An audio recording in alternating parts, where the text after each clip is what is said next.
Voilà, dans les pédagogies donc actifs, on a dit donc pourquoi ne pas essayer. Bah, ceux qui n'ont jamais essayé les pédagogies actives, ils le font des fois instinctivement sans se rendre compte. Ils se disent mais j'ai déjà utilisé ces pédagogies actives qui existent, mais sans me rendre compte, sans les avoir planifiées. Or, l'objectif, c'est de pouvoir les planifier. Et on va voir pourquoi pas essayer. Et pour ça, on va essayer d'aborder ces points-là qui sont essentiels tout au long de cette présentation. Et on va essayer de, quelque part, de se mettre à la place. Puisqu'on est en tant que prof, on se met à la place de ce PowerPoint et s'imaginer dans le cadre du cours, voir un petit peu comment ça va fonctionner, comment ça pourrait mieux se dérouler. Eh bien, on va commencer d'abord par la pédagogie donc, active, mais celle qui parle de l'enseignement par compétence. Pourquoi je dis par compétence? Vous avez remarqué que pour chaque niveau, on a des objectifs maintenant. Comparativement, avant, on fait des tests. Peut-être on a un livre, on suit le livre, on essaie de terminer ce livre. Et en réalité, on n'a pas regardé quelles sont les compétences que les élèves doivent maîtriser en fin d'année pour pouvoir passer au niveau supérieur. Alors, on travaille en compétences. Alors, si on travaille en compétences, normalement, les points ne devraient plus exister. C'est ça, les points ne devraient plus exister. Mais on met des points encore au jour d'aujourd'hui. Pourquoi? Parce qu'on se dit, ben, je vais par exemple faire une dictée et j'ai 10 mots. Et dans les 10 mots, on a réussi 8 sur 10. Alors on met 8 sur 10. En fait, c'est pour nous permettre de pouvoir dire si c'est acquis, en voie d'acquisition, ou bien non acquis. En réalité, c'est ça qu'on doit savoir. En parlant de compétences, c'est voir si les élèves qu'on a maîtrisent les objectifs, c'est-à-dire les compétences qu'il a besoin dans ce niveau pour passer au niveau suivant. C'est ça la chose la plus importante. Donc on va voir les différents points. Eh bien, on dit que l'arrivée de l'enseignement par compétence a bouleversé notre façon d'enseigner. Ben, tous les anciens profs, qu'est-ce qu'ils faisaient avant?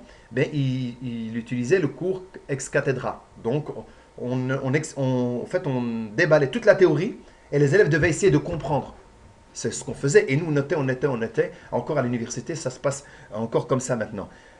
Pourquoi? Parce qu'on doit donner une information la plus, je veux dire, l'information la plus utile et le plus rapidement possible. À vous de la relire, la recomprendre et la comprendre, pardon, et l'étudier. Mais chez vous, pas ici. Or, l'objectif de l'enseignement donc, par compétence, c'est qu'en réalité, l'élève, quand il part de la classe, comme il a déjà fait l'atelier, en fait, normalement, il devrait déjà le maîtriser. Peut-être pas 100%, mais comme c'est lui qui a manipulé, donc ça devient plus facile pour lui. Alors, la transmission des notions théoriques n'est plus l'objectif principal de la présence en classe. Voilà, ce n'est plus l'objectif. Je ne dis pas qu'il faut abandonner l'entièreté de données un peu théorie, non. Mais si vous jonglez à 90% de la pédagogie active et puis qu'on vient expliquer un petit peu de théorie, ce qui est logique, pour permettre à l'enfant aussi peut-être d'apprendre à mémoriser, etc. Mais ce n'est pas l'objectif principal de donner du cours théorique. Et vous le remarquez, même vous allez vous ennuyer. C'est comme si vous lisez, mais vous n'êtes pas certain qu'ils ont compris. Et on dit toujours, ben, j'ai tout dit. Normalement, ils doivent tout savoir. En classe, ils avaient l'air tous d'avoir bien compris. Mais c'est normal. Mais vous n'avez pas évalué, vous ne les avez pas mis en pratique. Et si eux ne se sont pas mis en pratique, ben forcément, on ne pourra pas être certain qu'ils maîtrisent la matière qu'on a donnée. Donc, alors on dit, mais elle permet à l'enfant d'être capable de faire quelque chose comme résoudre un problème. Donc si je le mets en pratique, l'élève, sur place, dans n'importe quelle situation, maintenant vous regardez par rapport au cours que vous donnez, eh bien, en réalité, je mets en pratique quelque chose. Le cours que je ne donne pas la partie théorique et après je redis on fait un atelier, mais je pourrais faire l'atelier. C'est comme je vous avais déjà expliqué une fois à Ikea, j'achète un meuble, je ne suis pas bricoleur, mais il y a tout le manuel, je suis capable de monter mon meuble grâce à tout un manuel qui est là. Et c'est ça la pédagogie active. C'est-à-dire qu'ils ont mis en place quelque chose qui permet à monsieur et madame, tout le monde, de pouvoir aller acheter quand même un produit chez Ikea et de l'installer à la maison. Et regardez, tout le monde va à Ikea. Pas pour ne pas le citer, mais c'est pour vous expliquer qu'ils ont utilisé cette méthode pour justement ne pas être fainéant. Parce que s'il n'y avait pas ce manuel bien fait qui explique comment monter un meuble, et c'est des meubles faciles à monter, eh bien, quelque part, vous n'allez pas acheter ces meubles-là. Parce que vous allez dire, de toute façon, il est beau, mais qui va me le monter? Il faudrait que je trouve quelqu'un. Et puis, tout compte fait, vous allez passer par un autre système, un autre moyen d'achat. Eh bien, c'est ça. Donc, si vous lisez cette dernière phrase qui dit, mais elle permet à l'enfant d'être capable de faire quelque chose, comme résoudre un problème. Mais on va peut-être pas parler de problème ici, mais on va parler que j'ai montré une nouvelle matière, une conjugaison par exemple.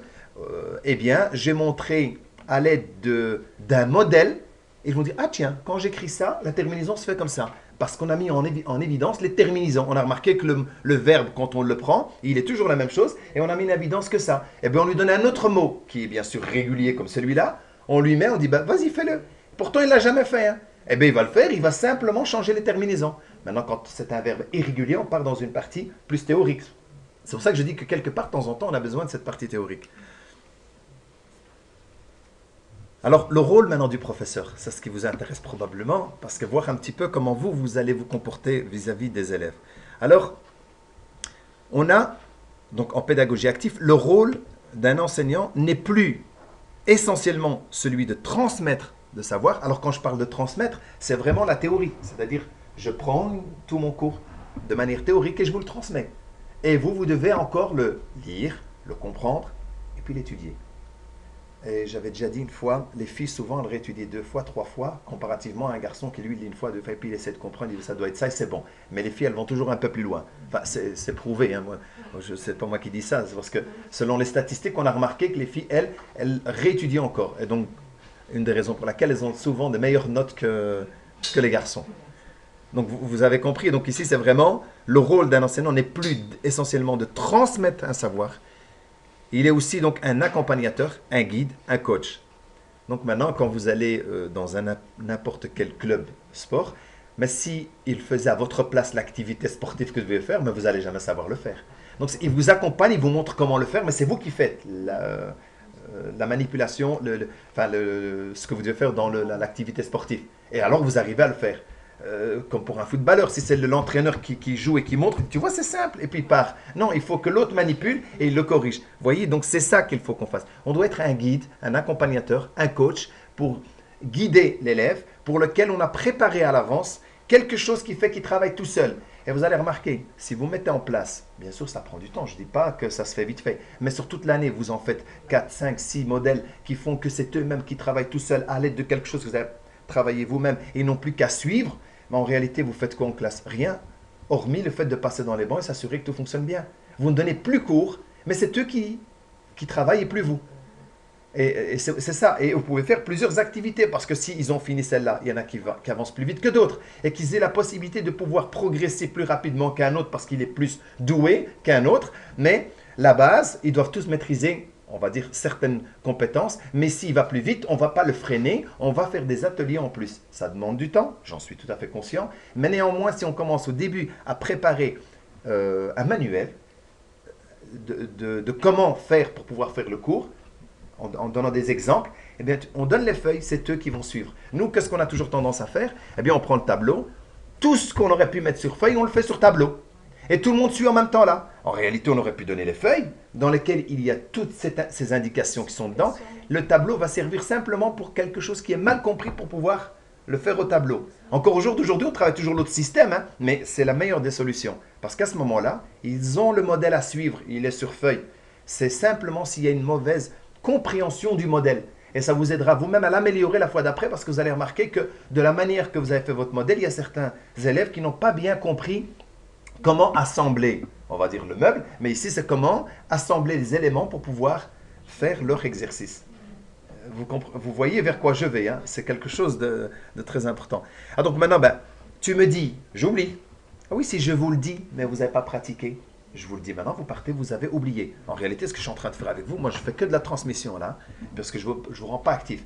À la fin de ceci, on fera actif dans un atelier, mais en réalité, il aurait fallu que tout ceci, je pourrais faire avec vous. C'est vous qui devrez me dire, alors comment dois-je faire? Et vous allez me donner vos idées. Eh bien, le fait de me donner vos idées va développer vos cerveaux et vous allez mieux comprendre comment réagir et comment faire avec les élèves. Et je vous assure, hein, si vous faites l'autre système, vous allez souvent avoir moins besoin de punir l'élève pour une punition ou pour appeler l'éducateur parce qu'il n'arrête pas de parler, parce qu'il est occupé et parce qu'il se plaît dans ce qu'il fait. Mais pour ça, quelqu'un qui vient de l'extérieur, qui rentre, il dit « faites comme ça plutôt avec l'élève ». Mais on ne connaît pas l'élève autant que vous connaissez l'élève dans votre classe parce qu'il est toujours avec vous. Donc la manière de lui mettre des ateliers, etc., c'est par rapport à ce qu'il aime. Et ça, je l'avais déjà constaté moi avec beaucoup d'élèves. J'en avais un, je vous l'avais expliqué peut-être l'année dernière, un qui était en maternelle avec une des profs ici. Et ce qui s'est passé, c'est que l'élève, tout ce qui se faisait au tableau, etc., il n'était pas avec nous. Il était ailleurs. Quand je dis ailleurs, il ne regardait même pas le tableau, même pas les élèves. Et on a mis en place des activités, le même système avec, par exemple, le fait d'apprendre l'alphabet, les assembler, etc. eh bien, c'était l'enfant qui était resté concentré dans son atelier comme on pensait qu'il allait même pas savoir maîtriser puisqu'on ne le voit jamais participer. Et chaque fois qu'on essayait, il ne voulait pas. Eh bien, avec l'atelier, il a fini le premier et puis il a dit voilà, et tout était correct. Donc, c'est-à-dire, il a suivi le modèle, il a collé le modèle et avec l'entraînement comme ça, il a pu connaître son alphabet dans l'ordre sans avoir eu le cours. Parce qu'il n'a pas eu vraiment de cours, parce qu'il n'était pas toujours il était toujours ailleurs. Il jouait avec ses bics, son marqueur, il était ailleurs. On essaie de le remettre, à peine il regarde, c'est quelqu'un qui n'arrivait pas à être concentré à ce qu'on dit. Comme vous l'êtes si bien maintenant, pendant que je vous parle, lui, il ne pourrait pas se concentrer comme ça pour lui donner une consigne. Mais tu lui donnes un modèle, il a regardé le modèle, et il a fait la même chose, il a travaillé tout seul, il n'a pas eu besoin de nous. Et au final, il a réussi toutes les activités, tous les ateliers qu'on a mis en place par après, rien qu'à l'aide de ça, sans avoir cours. C'est extra, non? Voilà. C'est pour ça que il y a des élèves qui sont effectivement comme ça. Donc ici, quand je dis tu me dis, j'oublie, parce que tu me l'as dit, mais forcément, je vais oublier parce que je ne l'ai pas pratiqué. Le point suivant, tu m'enseignes, je me souviens. Donc le fait de m'enseigner des choses à travers des activités, je vais m'en souvenir puisque tu m'enseignes certaines choses. Si je vous dis simplement une règle et puis je pars, sans l'enseigner, sans dire les tenants et les aboutissants de cette règle, ben vous n'allez pas vous en souvenir. Peut-être que vous vous souvenez, en mathématiques à l'époque, on avait des formules et on ne comprenait pas à quoi elles servaient. Jusqu'au moment où on a commencé à faire la pratique, on a compris à quoi ça servait. En réalité, si on avait compris ça servait à quoi, on aurait aimé les maths ou n'importe quel autre cours grâce à ça. Donc tu m'enseignes, je m'en souviens, vous avez compris le principe. Et puis là, c'est encore le meilleur, c'est celui-ci, c'est le dernier point. Tu m'impliques, j'apprends. Vous vous souvenez quand je vous ai expliqué si je fais une recette, un gâteau, je le fais moi et je vous le montre. Comment je veux dire? Tu m'enseignes, je m'en souviens, parce qu'il y a une partie que je vous montre. Au début, tu me dis, j'oublie. Je dis, pour faire la recette, il vous faut autant d'œufs, il vous faut ceci, de l'eau, un peu de farine. Je vous le dis que comme ça. Je vous ai dit. Mais vous allez oublier. Déjà, vous n'avez peut-être même pas noté, voilà, et puis vous n'allez plus comprendre. Mais si tu m'enseignes et je m'en souviens, ça sera déjà mieux parce que j'enseigne et je montre en même temps. Ça va mieux. Mais si tu m'impliques à le faire, donc c'est ça, alors là j'apprends. Je montre tout le truc, mais c'est vous qui le faites. Je peux mettre une petite vidéo qui montre comment ça fonctionne, c'est-à-dire que tout le monde peut travailler séparément, surtout s'ils ont tous un PC, ils mettent le casque, hop, ils font pause, et ils manipulent eux-mêmes. La première fois, ils vont faire avec la vidéo, la deuxième fois, ils auront besoin un petit peu de l'aide de la vidéo, mais la troisième fois, ils en ont plus besoin. Au point où même, quand ils auront fini leur gâteau, par après, ils vont peut-être dire, je rajouterai un peu plus. Par rapport à la vidéo, moi, je rajouterai un peu plus parce que je trouve qu'il manque un peu ci et un peu de ça. Mais là, ça devient vraiment, tu m'impliques, donc je travaille, j'apprends. Voilà, ça c'est la meilleure des solutions. Donc le rôle du professeur, ceci, si vous le mémorisez bien, vous allez voir, c'est quelque chose qui va fortement vous aider pour mieux enseigner et même vous, pour mieux vous épanouir dans le cours que vous donnez. Alors maintenant, la pratique et non la théorie. Donc la théorie, on parle bien du cours ex cathedra, le fait de transmettre l'information sans la mettre en pratique. Quand on voit la photo, si vous voyez rien que la photo, l'enfant qui manipule lui-même, oui, il va se salir, ok, je suis d'accord. Oui, il va peut-être mélanger une couleur avec une qu'il ne faut peut-être pas. Oui, je suis d'accord. Mais néanmoins, c'est lui qui l'a fait. Mais il a pratiqué. On dit comment? On apprend en faisant des erreurs. Donc il fait quelques erreurs. Il faut accepter l'erreur pour qu'on puisse apprendre. On met bien sûr tout en place pour que l'erreur soit le plus minimisée. Mais voilà. Alors ici, maintenant, sport de compétition. La stratégie principale utilisée est la pratique. Maintenant, si je fais un sport de compétition, mais je fais que la théorie, s'il vous plaît, vous allez savoir faire les exercices. C'est impossible. Donc voilà pourquoi il faut mettre en pratique les choses. Et non pas uniquement avec la théorie. N'importe quoi qu'on vous dit, il faudrait le mettre en pratique tout de suite. Alors pensez maintenant qu'à vos élèves, ce que vous donnez comme matière, il faut qu'ils fassent la pratique. Et quand c'est fini la pratique, on peut faire l'évaluation qui est formative au début, avant de faire l'évaluation sommatif ou certificatif. Sommatif pour pouvoir les compter pour les points. Certificatif, c'est pour la finale, pour voir si toutes les compétences ensemble permettent à l'élève de pouvoir passer au niveau supérieur. Ça, c'est plutôt en fin d'année, parce que plus vous avancez dans l'année, plus vous vous retrouvez avec un contrôle qu'on appelle de synthèse, qui reprend la première période, la deuxième période, mais en fin d'année en réalité. L'enfant, je ne vais pas commencer à lui apprendre à lire, il sait déjà lire par exemple. Donc automatiquement, je vais aborder d'autres compétences qui sont beaucoup plus importantes, qui vont l'aider pour les niveaux suivants. Donc voilà pourquoi il faut toujours trouver le système pour mettre de la pratique. Si vous écrivez tout au tableau et puis on passe au chapitre suivant. Réfléchissez-vous, même méditez, si on vous faisait la même chose, est-ce que vous allez vous souvenir de quelque chose? Si, vous allez vous souvenir plus ou moins de quoi on a parlé, mais vous n'allez pas savoir le mettre en pratique. D'accord? On ne peut pas apprendre à jouer un sport en regardant un diaporama. Vous voyez? On doit jouer. Donc on doit mettre en pratique les choses. J'ai mis le sport, j'aurais pu mettre toute autre chose, mais pour vous dire le sport, parce que c'est physique, on doit bouger, on doit être actif. Eh bien voilà, le seul moyen, c'est justement en pratiquant nous-mêmes les choses. Donc, combien font leurs devoirs et vont jusqu'à la fin? Quand ils font leurs devoirs à la maison, si c'est un devoir plus théorique, etc., ils risquent de ne pas terminer, ils n'ont pas compris. Mais si c'est un devoir dans lequel c'est structuré avec un modèle et quelque chose qui permet facilement de comprendre, l'enfant ira peut-être jusqu'à la fin. Donc c'est pour ça qu'on pose cette question. Il y en a qui terminent jamais leurs devoirs ou ils mettent trop de temps. En classe, pourtant, ça aurait été peut-être plus vite parce que peut-être là-bas, il y avait les moyens. Mais c'est-à-dire que même le devoir doit être réfléchi pour qu'il n'ait pas besoin d'aide. Son aide, c'est le modèle. Le modèle du cours dans la matière et le modèle à côté qui dit comment on va faire le devoir. Alors, car il y en a qui ont de l'aide à la maison ou un prof privé, mais d'autres n'ont pas. Alors, celui qui n'a pas d'aide, si on n'a pas un bon modèle qui permet de savoir faire son devoir, il ne saura jamais le faire. Vous comprenez vers quoi on va, hein?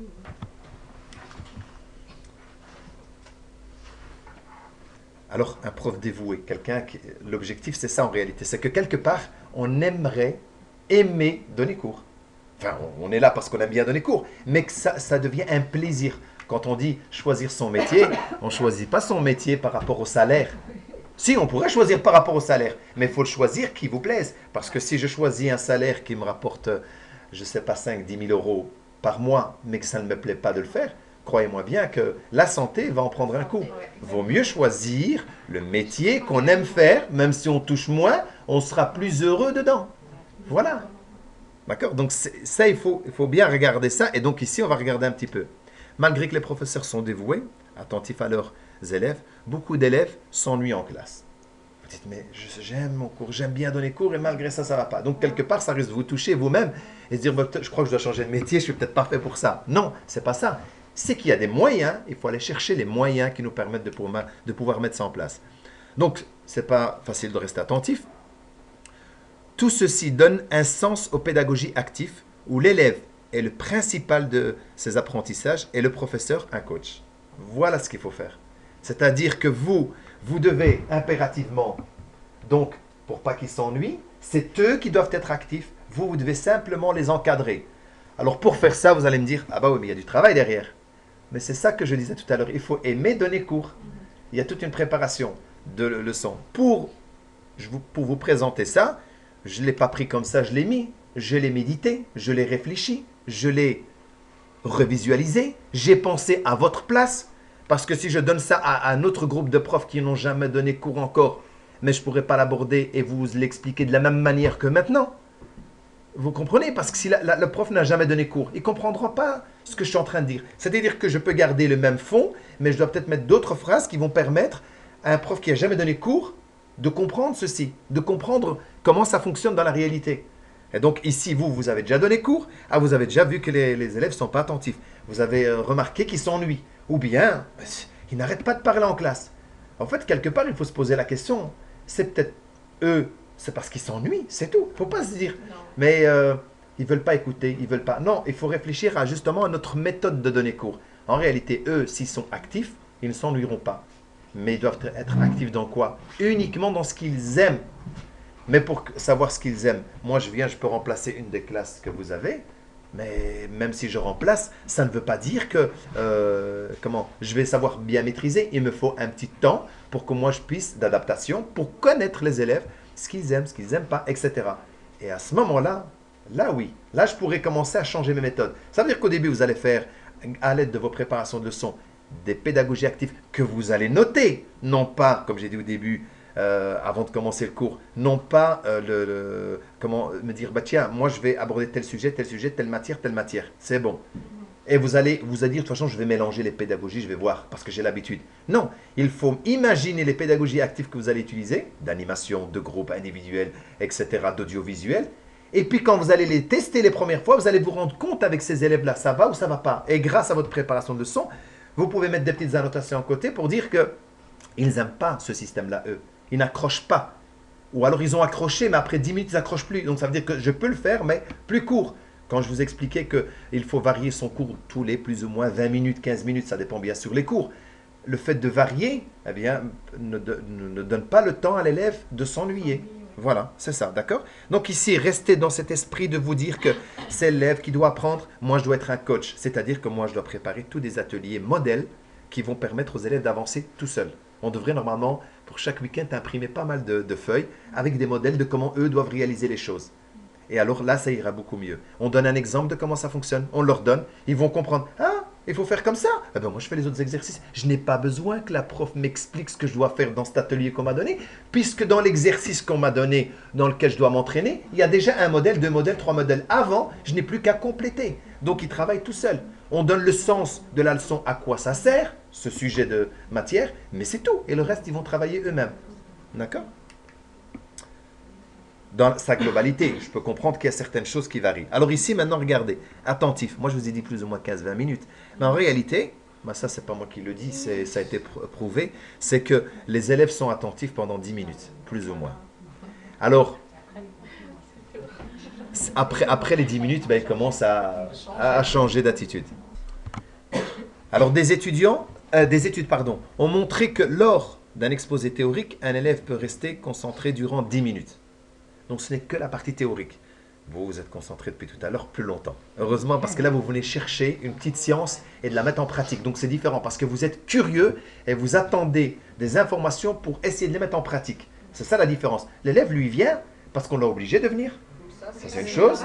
Et donc, du coup, si on l'a obligé de venir, ben, il ne va peut-être pas accrocher de la même manière. Et si on fait de la pédagogie active, regardez, là, c'est de la théorie. Je vous dis plus ou moins 20 minutes. Donc, on ne gagne pas beaucoup.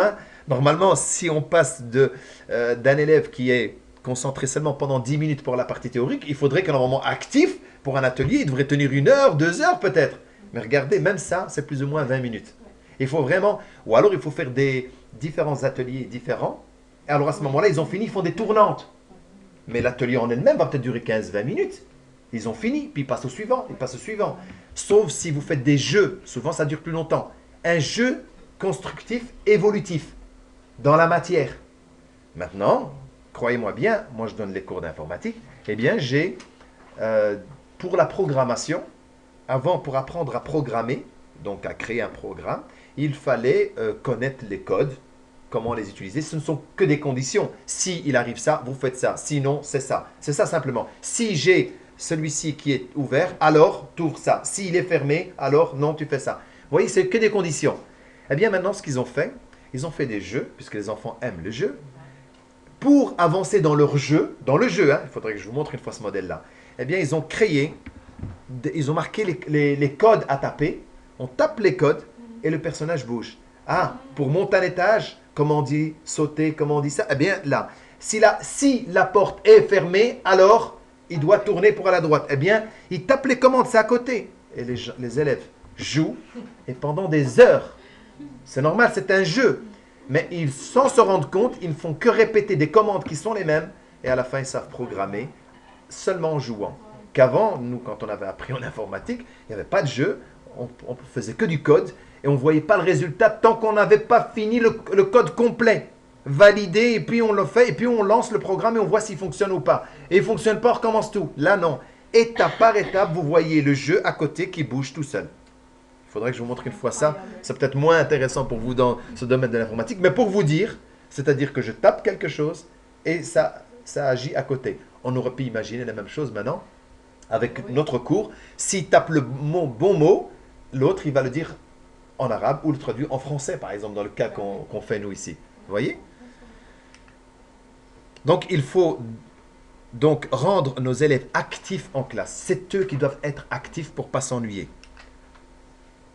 C'est ça l'objectif principal. Alors, l'effet levier, on va regarder comment ça fonctionne. Des études montrent que le cerveau apprend plus facilement grâce au bilan effectué sur les ateliers réalisés. Quand on fait un atelier complet et on fait un bilan de cet atelier, et c'est là qu'on remarque comment ça fonctionne et comment ça se passe. Et là, Ça fait un effet levier pour mieux apprendre. En apportant un retour immédiat sur une erreur, sur un exercice, celle-ci n'apparaît plus comme un échec, mais comme un levier d'apprentissage. Alors, je vais l'expliquer en d'autres termes pour que vous puissiez comprendre, pour avoir peut-être plus facile, malgré que c'est clair quand même, je pense là. Mais maintenant, le fait de permettre à un enfant de faire, comme on dit ici, un atelier complet, quand on a fini, on va s'attarder pour voir si tout est correct, si tout fonctionne bien. Ici, ça n'a pas été, comparativement à l'atelier d'un autre. Pourquoi toi, ça bien, ça tient mieux, moi non? Ça dépend de ce qu'on fait, bien sûr, comme atelier. Eh bien, par rapport à ça, c'est-à-dire quelque part, ils font une analyse et ils voient les erreurs où elles sont. Ah oui, moi j'ai mis ça là, j'aurais pas dû mettre ça. Automatiquement, on apprend. Si maintenant, vous prenez un atelier qui a été fait sans faire une correction, bah, l'enfant, il a eu ses points, mais il n'a pas compris l'erreur où elle était. C'est pas bon. Alors, c'est ça qu'on dit que ça fait un effet levier. C'est-à-dire que quand on fait quelque chose, une évaluation, qu'elle soit formative ou sommative, ça n'a pas d'importance, hein, que ça compte pour des points ou non. En réalité, quand on fait une correction, c'est le fait qu'eux se rendent compte de ce qu'ils ont fait comme erreur.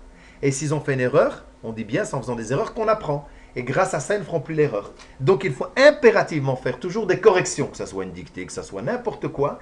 Il faut, après avoir terminé, il faut les prendre, les élèves, ensemble et pouvoir travailler dessus. Et se dire ce qui n'a pas été. Et souvent, il faut que ce soit l'élève. Vous devez simplement lui faire dire ce qu'il constate qui n'a pas été correctement fait. Pour que, d'une part, c'est lui qui a fait l'effort de réfléchir et de voir ce qui n'a pas été. Et d'autre part, c'est lui qui vous donne la réponse. Donc, il s'en souvient. C'est pas tu me dis, j'oublie. Non, c'est lui qui le dit. Il est actif. Je m'implique, j'apprends. Vous vous souvenez, le dernier. L'autre, j'enseigne. Donc, le fait j'apprends. Mais l'autre, c'est vraiment, tu l'impliques. Et lui, il retient beaucoup mieux. Il apprend et il retient. D'accord?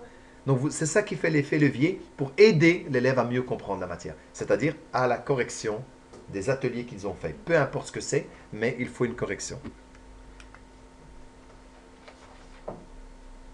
Alors, travailler à son rythme. Ça, c'est ce que vous avez souvent. Vous avez souvent des élèves qui avancent plus vite que d'autres. Ben, il ne faut pas négliger ceux qui avancent et il ne faut pas les freiner, ceux-là. Il faut les laisser avancer, mais il faut au préalable avoir préparé des choses pour celui-là. Et vous avez le contraire de celui qui travaille lentement, mais sûrement. C'est pas parce qu'il est bête, loin de là, c'est son rythme. Voilà, c'est son rythme. Donc, il ne faut pas les négliger, ceux-là. Il faut justement travailler dans leur sens. Travailler seul ou en groupe, en classe ou dans un espace numérique collaboratif. Chacun peut travailler à son rythme. Ça, c'est quand je vous disais de faire les pédagogies différenciées. Vous vous rappelez? Donc là, c'est bien, parce que je pourrais faire plusieurs ateliers. Bien sûr, si j'ai 4 groupes, je ne vais pas mettre que 4 ateliers. J'ai 4 groupes, 6 ateliers, 7 ateliers, 8 ateliers. Et quand ils tournent, et je peux même mettre les mêmes ateliers doublés, triplés. Parce que si quelqu'un finit, il peut faire un atelier, vous dire, oui, mais moi j'ai envie de faire l'atelier que eux, les élèves font là-bas, ou quel élève fait, mais il est toujours pas pris, il est toujours pris. Ben, il faut penser à faire 2 ou 3 ateliers, dans lesquels ça permettra à chacun d'apprendre. Et là, vous allez être le coach. C'est là que vous allez simplement vous balader dans la classe. Et en vous baladant dans la classe, vous allez remarquer que vous pouvez mieux aider l'enfant. Parce que vous allez, à votre aise, vérifier ce qui ne va pas chez les élèves et vous allez prendre des petites annotations pour les prochaines préparations des ateliers qu'ils vont mettre en pratique. Je sais bien que du jour au lendemain, vous ne pouvez pas faire ça tout, mais commencez à en faire une fois de temps en temps, et l'année prochaine encore, et à la fin, vous allez vous retrouver avec plein de types d'ateliers. Bien sûr, ça demande un peu de bricolage, un peu de préparation, mais c'est pour ça que je dis qu'il faut aimer donner cours, il faut choisir son métier. Si on n'aime pas d'enseigner, il faut changer de métier. C'est ça, il faut dire la réalité des choses. Voilà, donc c'est là où on peut s'épanouir et les élèves aussi peuvent s'épanouir. Les professeurs peuvent mieux répondre aux difficultés de manière plus individuelle, puisque chacun travaille par groupe. Eh bien, si tel élève m'appelle, je peux aller près, parce que les autres continuent dans leur rythme. Et il faut aussi surtout leur apprendre à savoir utiliser les modèles pour qu'ils ne puissent pas vous appeler chaque fois qu'ils n'ont pas compris. Les utiliser et vous les améliorer pour qu'ils soient plus facilement compris par les élèves sans devoir, vous avez donné un modèle mais ils n'ont pas compris votre modèle. Ça ne va pas. Il faut que les consignes soient claires. Comme ça, vous êtes pas libérés, mais libérés que les élèves puissent travailler tout seuls, que vous ayez le temps de pouvoir superviser, aider plus individuellement comme on le voit là, et même réfléchir déjà comment améliorer certains cours, certaines activités que vous avez mis en place. Voilà, comme ça vous allez comprendre. Travailler à son rythme. On peut mettre en doute l'efficacité du cours magistral, le fait de parler, comme je le fais maintenant avec vous, et vous ne faites que écouter, sans pour autant l'éliminer. Donc, je suis d'accord, je vous dis que des fois, c'est peut-être pas utile, mais de temps en temps, vous avez besoin pour apprendre à l'élève peut-être à savoir écouter, à être concentré, à savoir peut-être mémoriser certains points. Mais si vous ne faites que ça, ben, ils n'accrocheront pas. Donc là, il faut penser à ça. L'utiliser avec modération et laisser plus de place aux pédagogies et aux activités de groupe. C'est tout ce qui est actif. De groupe, ça peut être 2, ça peut être plusieurs, ça peut être la moitié de la classe, ça aussi, hein. Moitié-moitié par exemple. En étant plus près des élèves, on peut mieux gérer les diversités. Donc si vous êtes plus près des élèves, c'est mieux que si moi je vous parle toujours comme ça, mais je ne vous maîtrise pas très bien. Pourquoi? Parce que vous ne faites que écouter, et moi, je fais que transmettre. Donc forcément, je vais moins bien vous connaître. Mais par contre, si vous êtes actif, vous l'avez peut-être remarqué, rien que le fait que vos élèves vous donnent des réponses, etc., comme ça, vous me dites, lui, il est capable, lui, non, lui, il y a moyen, lui, il faudrait un petit peu d'aide là. Pourquoi? Parce que vous avez l'habitude d'entendre ses réponses et sa participation. Alors, vous imaginez, si vous les mettez en pratique en classe à travers des petites activités, les cours que vous faites, hein, ceux-là, réfléchissez comment faire pour que la leçon, au lieu de la donner, ils le font eux sur papier et on fait les corrections. On fait comme la diapositive un peu avant là. On fait les corrections quand l'atelier est terminé et eux ils se rendent compte de ce qu'ils ont fait comme erreur. Ça veut dire que vous les avez mis en pratique dans un apprentissage déjà avant de vocabulaire ou autre et on les a mis en pratique et puis on fait la correction. Au lieu de refaire le cours et puis donner l'évaluation formative. Non, on fait le contraire. Je dépose l'évaluation formative par rapport à tout le bagage qui a été maîtrisé et puis je donne le cours. Mais c'est-à-dire que cette évaluation ne compte pas pour des points, on est d'accord. C'est pour justement, grâce à ça, on va corriger maintenant et on va regarder ce qui a été, ce qui n'a pas été. Et ça vous permet d'améliorer le cours prochain. Comment faire? Est-ce que j'avance dans la matière ou est-ce que je revois ma matière? Parce que des fois vous me dites, ça fait 3 mois que je donne la conjugaison et ils ne maîtrisent pas. Mais c'est pas possible, que dois-je faire? Mais c'est parce que peut-être que vous les avez pas mis eux en pratique. L'intelligence n'est pas un tout uniforme. Donc c'est pas parce qu'il faut être... ouais, lui il est intelligent. Non, c'est... Voilà. Nos stratégies d'enseignement doivent donc être diversifiées. C'est vous qui devez... La diversité, c'est ce qui fait que maintenant, avant, on disait, mais le temps passait pas vite quand on était petit. Maintenant, ça passe tellement vite. Mais c'est normal parce que maintenant, les multimédias, toute la nouvelle technologie, les voitures, on se déplace, on va vite par-ci, par-là. Avant, on avait le temps d'aller à pied, faire 5 km, 10 km pour aller, rien que pour faire nos courses, tout se balader. Maintenant, si on n'a pas la voiture, même pour aller à 800 mètres, 500 mètres, mais j'ai pas la voiture, je ne sais pas y aller. Voilà, parce que le temps, on n'a pas le temps de faire certaines choses. Mais c'est ça, c'est parce que justement, maintenant, la diversité, elle est forte et tout est varié, il y a plein d'activités, ce qui fait qu'on a l'air de tous ça va trop vite le temps. Donc on n'a plus le temps de s'ennuyer, comparativement à avant.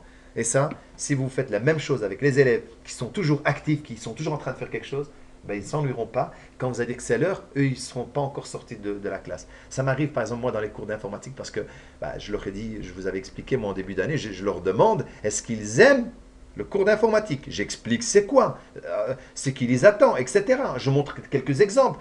Je dis parce que, pour ne pas vous faire perdre, non pas seulement une année, mais une vie, parce qu'en réalité, s'ils vont dessus et font leurs études après 5, 6, 7 ans et puis ils se rendent compte que ce n'est pas ça qu'ils veulent, ils vont changer. Je leur explique ce que c'est, regardez ce qu'on va faire, on va faire tel type d'atelier, ça ressemble à ça. La finalité de ce cours-là, c'est ça. Le deuxième cours, c'est pour ça, etc. Est-ce que vous aimez ça? Et eh bien, ceux qui sont restés en classe, eh bien, quand ils sonnent, ben, ils ne partent pas, ils me disent, est-ce qu'on peut rester, c'est la récré, est-ce qu'on peut encore rester avec vous, monsieur? Parce qu'ils ont encore envie de manipuler. Et ceux que je remarque, qu'eux, ils ont déjà préparé leurs affaires, ils ont vu l'heure, je sais que c'est ceux qui viennent. même s'ils ont dit oui, je reste là, mais c'est parce que par rapport à d'autres options, c'est le seul qui convenait le mieux dans cette école. C'est tout. Et ils me le disent après, hein, je leur dis parce que j'ai remarqué que. Ils me disent c'est parce que dans toutes les options qu'il y a ici, c'est celle qui me convient le mieux. Mais plus tard, quand j'irai à la haute école, ben, je ferai autre chose. Vous voyez, c'est pour vous dire. Hein. Et c'est triste parce que s'ils pouvaient eux, ils pouvaient déjà avoir le cours qu'ils préféraient en secondaire, ben, ce serait déjà mieux parce qu'ils prépareraient déjà son avenir. Mais comme ça, vous vous rendez compte un petit peu, vous comprenez vers quoi on va. Alors la conclusion maintenant, voilà, comme ça après on passera à la deuxième étape. Ce qu'on a vu, et ça, je vous ai fait un cours ex cathedra, mais dans votre esprit peut-être ça va revenir les différents points qu'on a vus. C'était l'enseignement par compétence. Donc c'est pas pour des points, mais c'est l'élève doit être capable de faire certaines choses pour pouvoir avancer. Sinon il ne peut pas, c'est-à-dire avancer, aller dans le niveau supérieur. Le rôle du professeur, comment nous on doit se comporter vis-à-vis des élèves. La pratique et non la théorie. Le fait de mettre en pratique, je ne dis pas qu'il faut négliger la théorie dans son entièreté parce que ce n'est pas possible, il y a des choses qu'on a besoin. Mais pensez à le garder, comme vous avez dit tout à l'heure, c'est 10 minutes que les élèves sont attentifs quand c'est de la partie théorique. Donc pensez à donner un tout petit peu et puis on avance dans la pratique de ça. Et puis on fait autre chose, puis je donne un tout petit peu de théorie qui en a besoin, peut-être 5 minutes, qui explique ce qu'on va faire et puis on avance. Comme ça, ils n'ont pas le temps de s'ennuyer. Le professeur donc dévoué, là c'est comme je vous dis, vous êtes dévoué, vous avez envie de donner cours et vous remarquez quand même qu'il y a certaines choses qui n'allaient pas, certaines choses qu'il faut améliorer. Mais c'est ça qu'il faut regarder, comment faire pour pouvoir améliorer ça. Donc ça c'est par rapport à tous les points qu'on a cités. Les points attentifs. 10 minutes, on parle de la partie théorique ici. Hein. La partie pratique généralement, c'est plus ou moins 20 minutes. Ça dépend d'un atelier à l'autre. Il peut y avoir un atelier qui dure 1 heure parce que c'est un atelier évolutif. D'accord ? L'effet levier, c'est grâce à quoi? Le fait de faire une correction de ce qu'on a fait. Et il y a un bilan. On remarque les erreurs. C'est les élèves qui doivent constater l'erreur qu'ils ont faite. Et par rapport à l'erreur qu'ils ont faite, eh bien, ils vont les améliorer. Ils vont se dire, ah, c'est vrai que j'ai fait ça. Il y en a qui vont dire, j'étais bête. Pourquoi j'ai fait ça? Vous voyez, des choses comme ça. C'est la réflexion qui vient de chacun quand il fait l'erreur. Et comme ça, il peut s'améliorer. C'est un moyen de s'améliorer. Et là, travailler à son rythme. Le fait de travailler à son rythme, le fait de créer justement ces types d'ateliers variés, ben, ils vont travailler à leur rythme. Je ne dis pas de le faire tout le temps, je peux comprendre. Mais pensez à le faire une fois de temps en temps, comme ça, bien structuré. Le fait dans vos classes, bouger les tables, disposer différemment. Pas comme ça, comme si c'était des soldats. Une fois en U, une fois par groupe. Je prends 2 tables, je les mets ensemble, je les mets là-bas, l'une contre l'autre, là-bas, là-bas. Ça veut dire que c'est des groupes. Vous comprenez, le fait de changer la disposition des tables de la classe différemment, il y en a qui me disent des fois, oui mais ça prend trop de temps, le fait de mettre les tables, mettre les chaises, ça bouge, ça fait du bruit. Oui mais l'élève, il va être actif. Il est actif. Et c'est lui qui le fait, c'est pas vous qui allez ranger les tables à sa place. Parce que si vous faites ça à sa place, eh bien lui, il est là, il s'ennuie, il attend. Non, vous le montrez et ils le font. Ils déplacent eux. Si c'est quelque chose de lourd, ben on prend 2-3 élèves. Regarde-toi, prends par là, et moi j'aide un petit peu. Ça peut arriver qu'il y ait peut-être des tables un peu lourdes dans une classe. Mais pensez que c'est les élèves qui mettent en place leur plan de travail, leur classe. Changer, vous voyez? C'est comme quand on les responsabilise. Qui va nettoyer le tableau, qui va faire ça, on fait des tournantes. Vous voyez des choses comme ça. Qui va venir au tableau, par exemple, pour noter les réponses. Ça, c'est rendre actif. Normalement, vous devrez être simplement un orchestre. Enfin, eux, c'est un orchestre et vous, pardon, c'est un maestro. Oui, vous devez dire, voilà, hop, toi tu fais ça, hop, toi tu fais ça. Vous voyez, c'est ce qu'on devrait faire, c'est ça, en fait. Et c'est plus facile. C'est comme un patron, comme un chef de chantier, comme... Lui, c'est ça, c'est un coach. Oui, on revient à ça. En fait, c'est comme ça que ça se pratique dans la vie. Et on oublie de le faire en classe depuis le début du cours. Vous êtes en train de donner cours. Et à la fin, vous faites 4 heures, vous êtes épuisé. Normalement, vous serez capable de faire même le matin et l'après-midi sans être épuisé parce que vous n'avez fait que coacher normalement. Vous voyez la différence? Et là, il faut du temps. Je ne dis pas que ça se fait du jour au lendemain, mais pensez tout doucement à changer. Vous allez arriver au bout d'une année à travailler différemment et vous allez aimer donner cours avec un plaisir. Vous voyez, c'est ça, c'est ça la différence. Alors, ici, donc, pour le point, donc, on rappelle un petit peu les pédagogies actives qu'on a vues la semaine dernière. Donc, il y a les pédagogies actives d'animation. C'est pour vous les remettre dans l'esprit. On a la classe dialoguée, donc questions, réponses ou de la théorie. C'est la théorie qu'on va utiliser, mais je ne donne pas la théorie brute, mais je dis, à votre avis, Quelle est la règle qu'on utilise pour ça? C'est eux qui me la donnent, c'est eux qui sont actifs. Moi, je ne pose que des questions. Et même s'ils ne savent pas, vous pouvez tourner vos questions. La matière n'a pas été vue, mais vous tournez vos questions pour qu'eux vous donnent une réponse qui est juste quand même matière non vue, mais grâce à vos questions, dedans il y a une partie de réponse. L'élève va vous donner des réponses. C'est-à-dire ils sont actifs. Vous ne rendez pas le cerveau fainéant, mais vous le rendez actif. Et donc, il est éveillé. D'accord? Les techniques d'animation de groupe. Ça part de tout seul, individuel. Le fait que je vous expliquais tout à l'heure, rien que le fait de retirer les tables et mettre deux tables l'une contre l'autre, ils sont à 4 élèves par exemple, l'autre n'a pas de 4, 4, ou bien 2, 2. Le fait de mettre des groupes de tables, de bouger, psychologiquement dans le cerveau, ça travaille quoi. On est en train de faire quelque chose en groupe. Le travail personnel, donc groupe, individuel, groupe. C'est le même. Là-bas, c'est avec des animations, et là, c'est le travail personnel groupe, c'est un travail qu'ils vont préparer sur lequel on va travailler après. Et le premier ici, donc technique d'animation de groupe, c'est faire des animations. Par exemple, le jeu que je vous expliquais tout à l'heure. Je prends la moitié de la classe, je prends les filles par exemple d'un côté, les garçons d'un côté, ou alors je fais moitié-moitié, et on fait un jeu au tableau comme les émissions TV où il y a les jeux, pour voir quel groupe qui va gagner. Mais ils vont participer. Alors, des fois, on va donner tout un truc théorique, avec des questions et tout, et on leur laisse 5 minutes pour trouver tous en groupe. Ah, ça doit être ça, ça doit être ça. Et puis maintenant, on participe. Et on fait participer les élèves. Regardez toute la théorie, vous l'avez fait passer en jouant. En jouant. Vous avez donné, il est affiché, ils ont leur feuille, ils se mettent en groupe et ils essaient de trouver les réponses. Par 2, par 3, par 4. Vous regardez le nombre d'élèves que vous avez, vous les mettez ensemble. Ils s'entraînent mutuellement et puis chaque groupe va donner la réponse. Et ils lèvent le doigt, il faut leur apprendre justement à ne pas parler avant de donner le droit de parler, en levant le doigt, etc. Vous voyez, c'est le respect et la manière de participer. Et avec ça, ben voilà, vous êtes en train de jouer avec les élèves tout au long de la journée, pendant les cours, les heures de cours.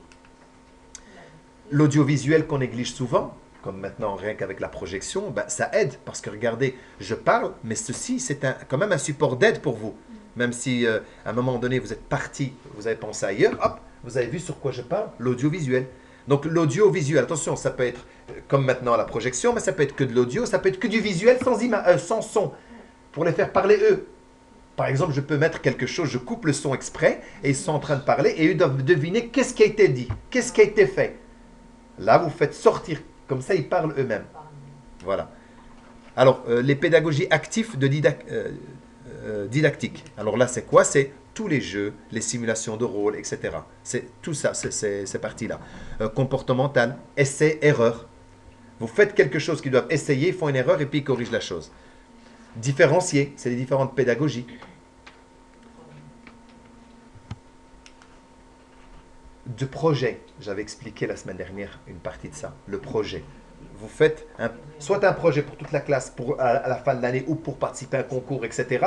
Ou ça peut être des projets par groupe et ça peut évoluer. Moi, je me rappelle quand, il y a maintenant des années, c'est plus la même génération, mais on devait faire une grande affiche, comme les élections maintenant, et on devait parler d'un thème bien précis, et on devait faire, c'était en français, pour qu'on puisse préparer une dissertation, une élocution. Et alors, une fois qu'on a fini, on vient défendre on était à 2, notre projet. Et alors on dit ça, voilà, c'est pour le bien-être, par exemple, et on expliquait tout. Et on devait développer ça en français pour voir si on avait correctement fait. Et c'est nous qui devions donner les feuilles résumées aux élèves. Ça veut dire qu'elle passe par la prof elle corrige l'orthographe, etc. Pour nous, elle dit, vous corrigez, voilà, et vous donnez le bon, quand c'est OK, et on distribue. Ça veut dire que le cours a été préparé par qui? Par les élèves, pas par les profs. Mais bien sûr, corriger avant d'être donné, pour pas qu'on donne des bêtises non plus. Mais voilà, et c'est ça, c'est un projet. Un projet, et là, ils peuvent s'accrocher, oui. Ça, c'est un projet global et par projet. Ça veut dire chacun a un projet qui évolue tout, pardon. Les pédagogies donc d'encadrement. Là, du contrat. La semaine dernière, dimanche, on avait un élève, on a fait un contrat. Je vous montrerai tout à l'heure si vous voulez, mais ce contrat, il est personnalisé par rapport à cet élève-là, par rapport à ce qu'il a. On lui a fait, c'est un contrat d'engagement. Il a dû signer pour dire à ses parents aussi, comme quoi, voilà, je m'engage sur les 4 semaines qui restent, de vous montrer que je vais rattraper tout le temps perdu dans la matière dans laquelle j'étais. Donc, vous imaginez, donc on lui donne un délai. C'est pas, je m'engage, je vais réussir à la fin de l'année. Oui, c'est possible, mais ça dépend ce que c'est. Ça veut dire qu'il faut un truc continu qui vous montre comme quoi il s'améliore. Eh bien, le contrat, là, je vous assure, c'est quelque chose de bien. Pour la réussite Et l'interdisciplinarité, donc là, c'est le fait que je vous avais expliqué. Vous pouvez, entre les autres cours, par exemple, soit du même niveau, vous travaillez ensemble, vous faites des choses ensemble, soit même, allez, un de première année avec deuxième année, je fais des activités avec eux aussi. Ou bien d'autres matières, d'autres cours, et pour se regrouper ensemble. Voilà, donc ça c'est bien. Ça permet à l'élève de voir ce qui va arriver. Souvent, les élèves en fin d'année vont dans les classes du niveau supérieur pour voir ce qui les attend.